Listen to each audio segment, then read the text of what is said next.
Quels changements majeurs, auparavant considérés comme immuables, ont marqué la culture américaine ou britannique ces 200 dernières années? L'un des changements en Grande-Bretagne ces 30 dernières années est: nous connaissons désormais de nombreux attentats terroristes islamistes, des massacres à l'arme blanche et des viols collectifs de jeunes filles britanniques par des réseaux de proxénétisme islamistes et musulmans. Ce n'est pas quelque chose qui se produisait dans cette culture auparavant. D'accord, donc la violence sexuelle existait déjà. As-tu entendu les mots que j'ai dit, ou bien As-tu dit des réseaux de proxénétisme? Moi, il y a l'exemple des années 80 et 90 ou celui de Rotterdam. Pas des années 80 et 90.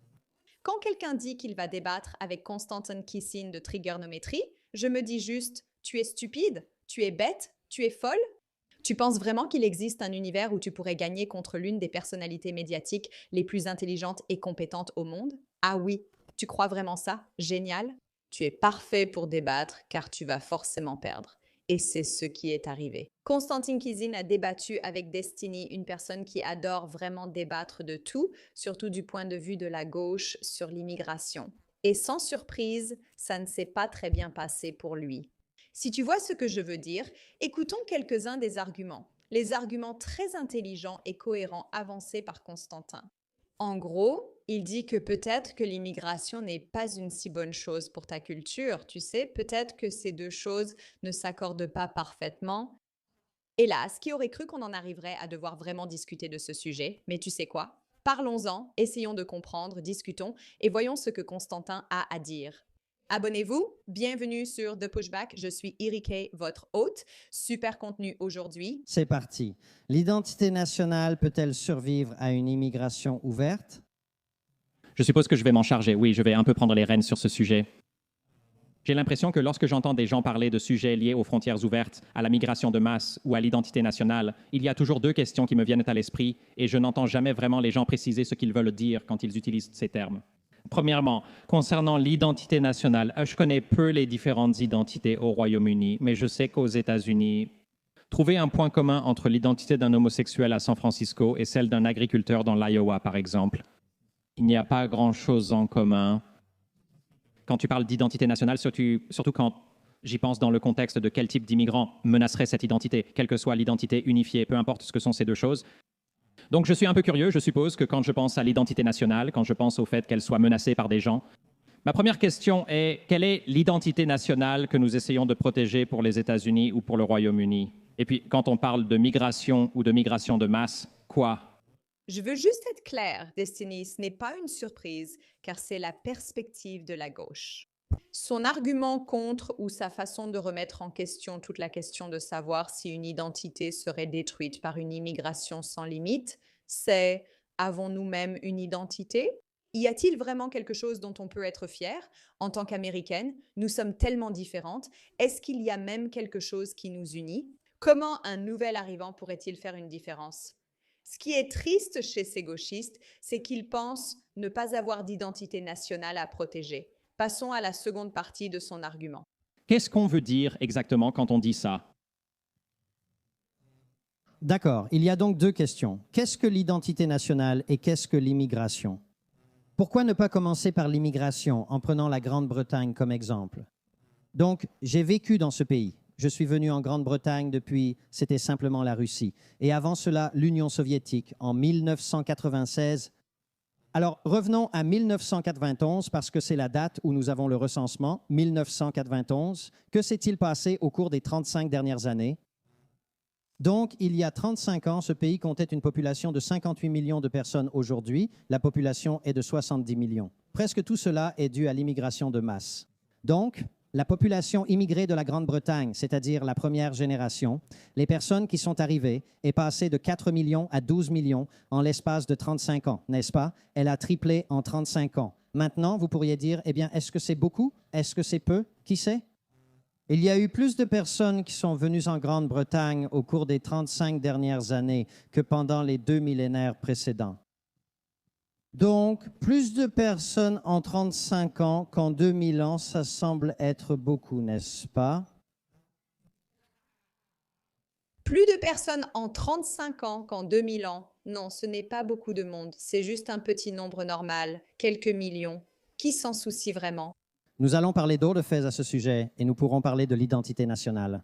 Je vais prendre un peu de temps, si ça ne vous dérange pas. Juste pour poser les bases, oui, je suppose. Juste pour un peu creuser pendant que vous répondez. Oui, mais laissez-moi clarifier. Discutons de ce que signifie l'immigration, d'accord? D'accord, la masse aussi, car j'entends souvent il y avait beaucoup de monde. Mais que signifie cela? J'explique. En 35 ans, il y a eu plus de monde qu'en 2000 ans, ce qui paraît énorme et injuste. Est-ce juste? Non, pas vraiment dans ce contexte. Par exemple, la croissance totale de la richesse sur 50 ans pourrait éclipser celle des 2000 ans précédents, ou la quantité totale de pollution carbone, ou le nombre d'épisodes de télévision, de pièces écrites ou de chansons composées. Je ne sais pas si je dirais arbitrairement. Je vais regarder l'immigration et la mesurer sur une période de 1000 ans ou peu importe. Tu ne penses pas que le fait que plus de personnes arrivent dans un pays en 35 ans qu'au cours des 2000 années précédentes, c'est quand même beaucoup? En tenant aussi compte du fait, souviens-toi de ce qui s'est passé pendant la Première Guerre mondiale, la Seconde Guerre mondiale. Combien de personnes ont été déplacées? Combien ont dû partir? Combien ont essayé d'aller en Angleterre? Ont essayé d'aller aux États-Unis? Ce n'est pas comme si nous n'avions pas eu d'immigration, n'est-ce pas? Destiny montre une certaine intelligence en disant que si ces 2000 dernières années, les gens pouvaient voyager partout, ce n'est finalement pas si grave. Mais au cours des 100 dernières années, les gens ont beaucoup voyagé et migré avec les bateaux, les avions, énormément, énormément, énormément, énormément. Donc, les 35 dernières années, ça ne remonte qu'à 1990, n'est-ce pas? Donc, les années 80, 70, 60, 50, 40, 30. Ensuite, quand les gens étaient là, il y avait une grande différence. Je trouve cette affirmation vide de sens quand on dit beaucoup. Ça aurait dû être moins. Quels immigrants n'auraient pas dû venir? Que veut dire cela? Tu parles de morale? Je parle juste de chiffres. Tu pourrais croire que c'est positif, non? Comme Pour être clair, je ne parle pas, enfin juste pour être clair, ou rapidement, je parle de morale. Je t'interromps, je dis beaucoup, ouais. tu n'arrêtes pas d'interrompre, donc si on parle de beaucoup, tu essaies toujours d'en faire une question morale. Je n'en fais pas une question morale. Si on veut avoir une conversation, tu vas devoir me laisser finir une phrase. Au moins, Ne déforme pas ma position. calme-toi une minute. Je suis calme. Je sais que tu as ton Red Bull. J'ai juste mon Red Bull. Je reste très calme. C'est de plus en plus gênant entre eux. Un grand classique. Quand tu perds un débat, tu dis que c'est stupide, vide de sens, ridicule. Tenez-vous-en au fait si vous voulez gagner un débat, les gars. Question, ouais. Si tu en fais une question morale, ça devient très flou et compliqué. Parlons simplement de ce dont on parle en termes de chiffres purs, d'accord? Si plus de personnes sont arrivées dans un pays en 35 ans que pendant 2000 ans, c'est objectivement beaucoup. Maintenant, tu peux penser que c'est une bonne chose. Par exemple, j'aime la glace. Et si je mange un pot de glace, je ne vais pas dire que ce n'est pas beaucoup de glace. Je l'aime toujours, mais c'est beaucoup de glace, non? On dirait qu'une boule, c'est peu de glace, alors qu'un pot, c'est beaucoup. Donc, plus de personnes qui arrivent dans un pays en 35 ans que ce qui est arrivé en 2000 ans, c'est objectivement beaucoup de personnes. D'accord? Pour être clair, quand tu dis beaucoup, c'est une valeur normative. C'est par rapport à une sorte de norme ou de référence quand tu dis beaucoup. Oh oui, comparé à avant, oui, mais c'est une très longue période de temps. C'est vrai, mais cette affirmation manque de sens. Tout est relatif selon ce que tu as. Acceptez que ce que je dis est objectivement vrai. Je suis génial, Correct. Donc c'est une affirmation vide de sens. mais oui, maintenant que nous en sommes là, qu'est-ce que ça veut dire? Eh bien, tout d'abord, réfléchissez-y comme ceci. Il ne s'agit pas de savoir si cela vous plaît ou non, ni si c'est une bonne ou une mauvaise chose. Les trois plus grandes villes de ce pays, au cours des 30 dernières années, ont cessé d'être majoritairement habitées par les personnes originaires de cette terre. C'est un fait, et je fais partie de ceux venus ici à cette période. Je ne dis pas que c'est uniquement négatif, mais c'est objectif. Les trois plus grandes villes du pays sont maintenant à majorité composées de minorités, comme Londres, et cela s'est produit très rapidement. Londres était composé à 80% de Britanniques blancs en 1991. Aujourd'hui, il y a probablement environ 30% de Britanniques blancs. Donc, si vous avez constaté ce niveau de changement dans la ville où vous vivez, réfléchissez aussi à cela. Les trois quarts des personnes qui vivent dans ce pays aujourd'hui ont plus de 35 ans, donc tout cela s'est produit au cours de la vie d'une seule génération. En fait, c'est un niveau de changement qui est A, totalement sans précédent, et B, extrêmement radical. Que cela vous plaise ou non, que ce soit bien ou mal, peu importe ce que vous en pensez, vous pourriez penser « Oh, vous savez, la variété des types de nourriture s'est améliorée. » C'est vrai, objectivement, mais c'est aussi vrai, objectivement. Des quartiers entiers de cette ville ne sont plus habités par les personnes qui y vivaient auparavant. Encore une fois, c'est un fait objectif. Vous pouvez l'apprécier, vous pouvez ne pas l'aimer, mais c'est quelque chose qui s'est produit. C'est vrai pour Londres, c'est vrai pour Manchester, c'est vrai pour Birmingham, et c'est vrai pour plusieurs autres villes plus petites de ce pays. D'ici 2060, selon les projections actuelles, les Britanniques blancs deviendront une minorité dans ce pays. 2060, c'est dans 35 ans, n'est-ce pas?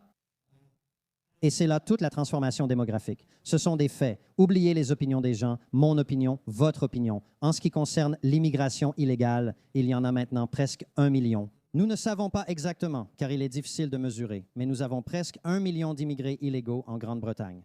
Aujourd'hui, ce qui, pour une population de 70 millions, est assez important. Et nous dépensons actuellement 14 millions de livres par jour. Je ne parle pas du coût pour le contribuable d'avoir 1 million d'immigrés illégaux ici. Je parle de combien nous dépensons pour les loger et pour tout le reste. Alors, 14 millions, est-ce que c'est beaucoup par jour? C'est quand même pas mal. Mais aussi, cela se produit à un rythme sans précédent. Plus de personnes viennent illégalement en Grande-Bretagne aujourd'hui qu'ils n'en venaient légalement lorsque je suis arrivé ici en 1996. Je le répète, plus de personnes viennent ici illégalement chaque année qu'il n'en est venu en 1996, je me souviens. La question que Destiny lui a posée ici était « Eh bien, qu'est-ce que l'immigration de masse, en fait ?» Donc, il explique et il dit en gros « Voilà comment la société serait détruite. Parce que si on passe de 80% à 30% de la population, ça va faire beaucoup. Si des millions de personnes entrent illégalement, cela posera problème. Pourquoi venir illégalement si l'entrée légale est possible ? Probablement parce qu'ils ne sont pas le genre de personnes que vous accepteriez légalement. Et ces matières à réflexion, ça va changer la façon dont une culture et une communauté existent. C'est ce niveau de changement quand il s'agit d'immigration illégale. Et le coût, 14 millions de livres par jour, a été multiplié par 10 rien que ces 10 dernières années. Donc c'est 1000% de plus qu'avant. Ce sont les faits concernant l'immigration. Donc quand on parle d'immigration et de sa compatibilité avec l'identité nationale, cela dépend de ce que l'on entend par là. Si on parle de, vous savez, 20 000, 30 000, 40 000 personnes par an, hautement sélectionnées venant de cultures compatibles, comme c'était le cas auparavant, c'est parfaitement compatible. Et en fait, je pense même que c'est probablement très souhaitable. N'est-ce pas? Si l'on parle de ce que nous avons vu au cours des 30 dernières années, je ne pense pas que cela soit compatible avec une quelconque forme d'identité nationale. J'ai déjà beaucoup parlé, nous pourrons discuter de l'identité nationale après votre réponse. Bien sûr. Donc, je suppose que ce qui me semble un peu étrange dans la question de l'immigration, c'est que parfois j'entends toute une série de descriptions exposées et je ne sais pas exactement ce que je suis censé en faire. Il y a souvent un manque d'énoncés prescriptifs. Il semble qu'il y ait une certaine crainte de s'engager sur une idée précise de ce à quoi ressemblerait un immigrant idéal. J'ai aussi l'impression qu'on regroupe souvent beaucoup d'immigrants. Par exemple, on dit qu'il y en a eu bien plus ici ces 30 à 35 dernières années. On cite aussi, par exemple, les immigrants illégaux ou demandeurs d'asile, qui sont des groupes différents. Je ne comprends pas pourquoi on les a séparés. Je vous ai dit, il y a l'immigration légale et illégale, non? Je comprends. Donc la question concerne essentiellement les pays, la culture, tout ça. Survivre, migration de masse. Les immigrants illégaux ne migrent pas en masse ici. La migration de masse... Au fait, quelle est la différence? La différence entre la personne qui sait qu'elle a le dessus dans la discussion ici et celle qui ne l'a pas. L'une est claire, cohérente, informative, mais sans émotion. L'autre, nerveuse, répète « Mais qu'est-ce que tu racontes? Ça n'a même pas de sens. » Je ne comprends même pas. Enfin, toi, c'est vraiment nul. Et c'est vraiment une énergie complètement différente. Et il dit « Tu as tout mélangé » et il répond « Non, non, non, non, c'est assez clair. » Il y a une énergie tellement différente entre les personnes qui savent qu'elles ont raison et celles qui essaient de prouver au monde qu'elles n'ont pas tort. Tu as entendu ce que je viens de dire? Il y a une différence entre les personnes qui savent qu'elles ont raison, qui ont les preuves, qui paraissent calmes, capables, claires dans leur attitude et leur discours. Et les personnes qui cherchent désespérément à s'assurer que personne ne pense qu'elles disent quelque chose de faux, tu vois, qui réfléchissent trop à la façon dont c'est présenté, alors elles essaient de paraître intelligentes, elles utilisent de grands mots, elles lancent des phrases rapides, elles parlent très très très vite, de manière à faire croire qu'elles en savent tellement qu'elles peuvent l'emporter sur les faits simples et purs qui sont sur la table. Je viens de te dire, il y a maintenant plus d'immigrés illégaux qui viennent ici chaque année que d'immigrés légaux il y a 30 ans. Je comprends ça. Donc ils migrent en masse. Alors, est-ce que ce sont les personnes en situation régulière qui migrent en masse ou c'est juste quoi? Les immigrés réguliers migrent-ils aussi en masse? C'est 10 contre 1, non? Donc, en comparant les deux, il semble qu'on parle de types différents de... On parle probablement de types différents d'immigrés. On parle des immigrés légaux contre les immigrés illégaux. On parle des deux, ouais. Non. Je parle des deux. Tu ne fais pas de distinction entre immigrants légaux et illégaux? Bien sûr que si, mais ils migrent tous les deux ici en masse. Ils viennent tous ici en nombre sans précédent. Tout, là, par définition, est sans précédent. Au fil des années, nous avons une quantité sans précédent de technologie, une quantité sans précédent de production d'énergie, une quantité sans précédent d'immigration légale.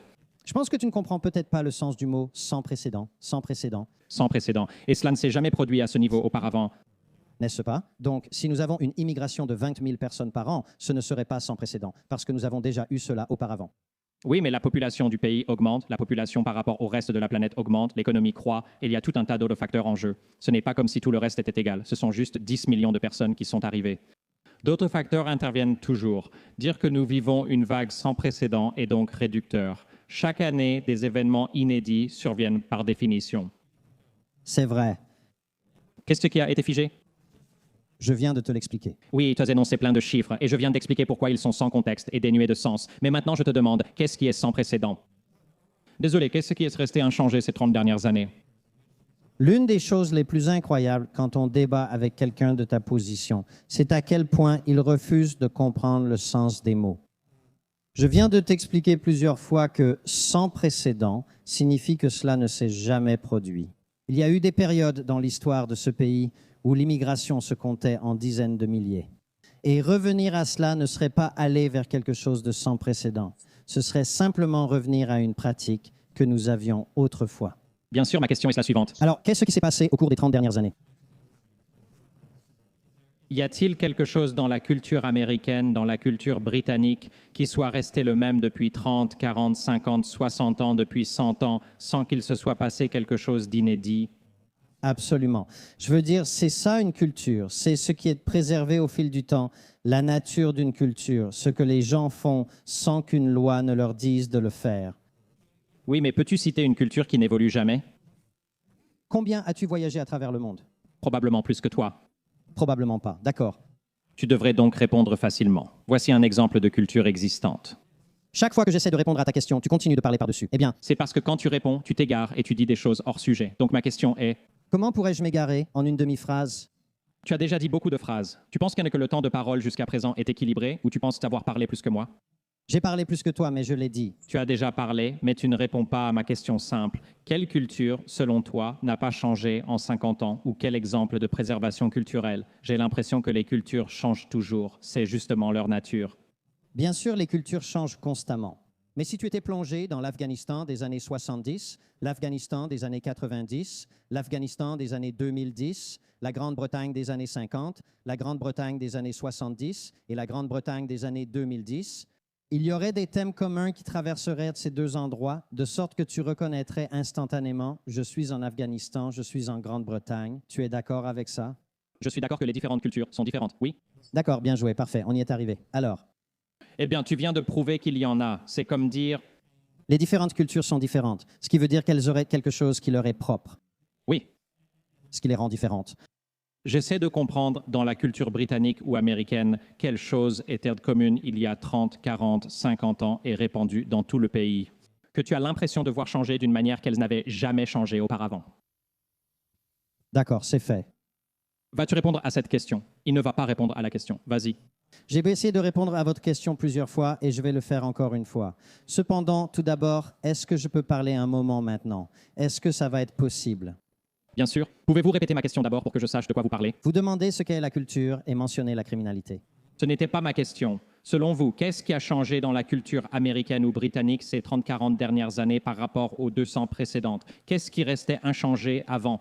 D'accord. L'une des choses qui a changé en Grande-Bretagne au cours des 30 dernières années est la suivante.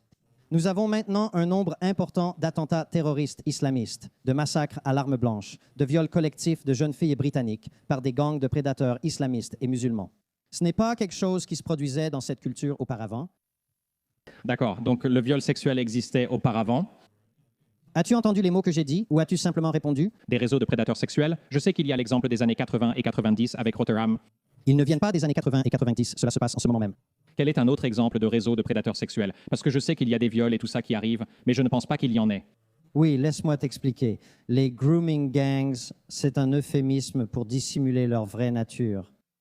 Ce sont des réseaux de viols collectifs où de jeunes filles britanniques, généralement mineures, mais parfois aussi de jeunes femmes, étaient attirées avec de la drogue, de l'alcool et emmenées hors des foyers où elles vivaient, principalement par des Pakistanais, parfois d'autres musulmans du sous-continent indien.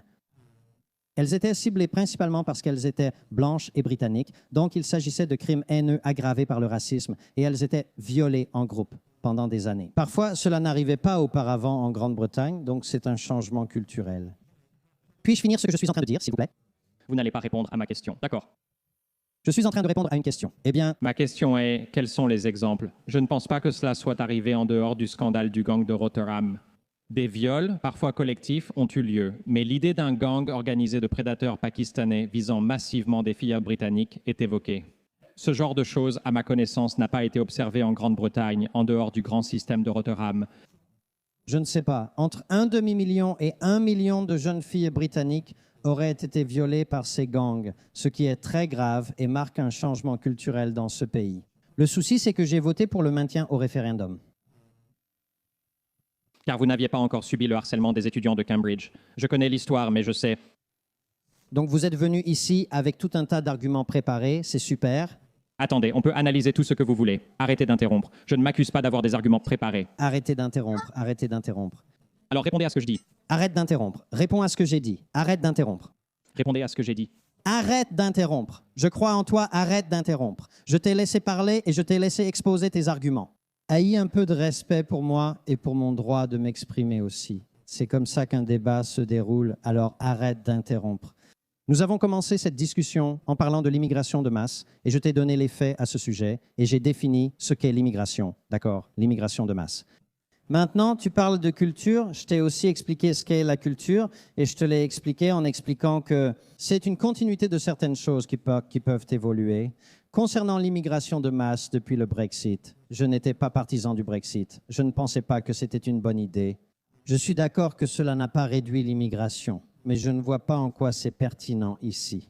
Nous avons eu une immigration de masse dans ce pays de façon continue sur une longue période, ce qui a changé le pays d'une certaine manière. Je t'ai donné plusieurs exemples, comme le terrorisme islamiste ou les réseaux de prédation sexuelle. Je doute que tu puisses y répondre. Ils contredisent ton argument répété que rien ne change en faisant venir 8 millions de personnes en 30 ans.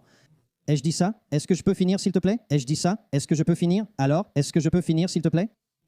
Est-ce que je peux quand même répondre à ça? Est-ce que je peux finir, s'il te plaît, si j'interromps?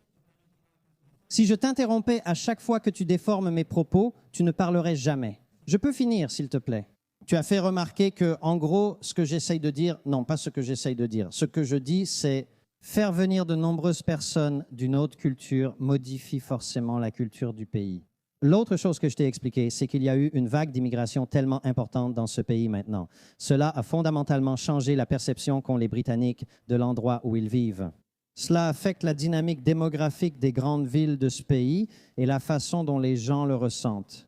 Mais toutes ces choses, tous les faits que je t'ai donnés sur l'immigration, ils sont ce qu'ils sont. Tu peux penser que c'est bien, tu peux penser que c'est mal. C'est une conversation à part. Les faits sont ce qu'ils sont, n'est-ce pas?